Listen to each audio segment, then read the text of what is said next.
Walang entrance fee dito sa Balanak River Dam ng Magdalena, Laguna. Yes, tama po yung narinig nyo. No entrance fee po dito. Kaya kung wala kayong budget pero gusto nyo mag-outing kasama ang barkada o pamilya nyo, baka ito na ang hinahanap nyo para makulayan na yung mga drawing na plano sa GC nyo. At 20 pesos lang ang parking fee nila dito.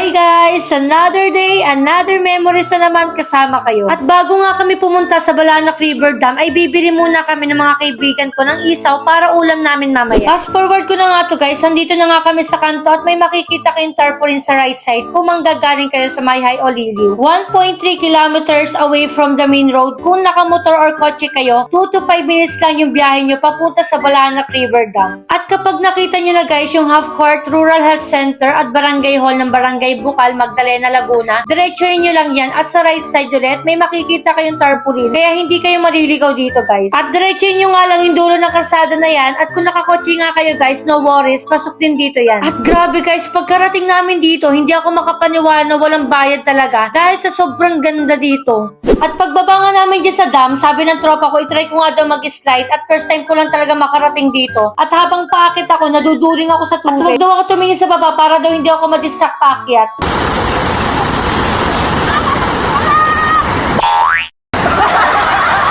Labog. At after ko nga mag-slide dun guys, hindi na ako umulit. Abay nalambog talaga yung puwet ko, tsaka para mabubutas yung short ko dun. Guys, iihi muna ako.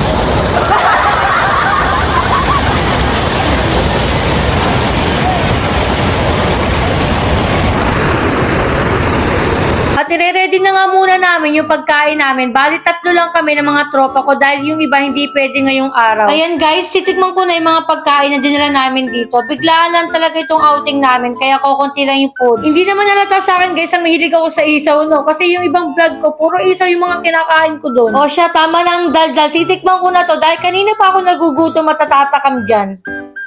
Ang sarap talaga kumain sa ganito guys, parang hindi ka mabubusog, bawat oras nakakagutom talaga. At kahit simpleng pagkain lang ang dala namin dito guys, sobrang saya pa rin, lalo na't iba kasi yung ma-experience mo yung ganitong kagandang lugar. At nakakuha pa nga kami dito ng Star Apple at hindi ko pwedeng hindi titikman to guys.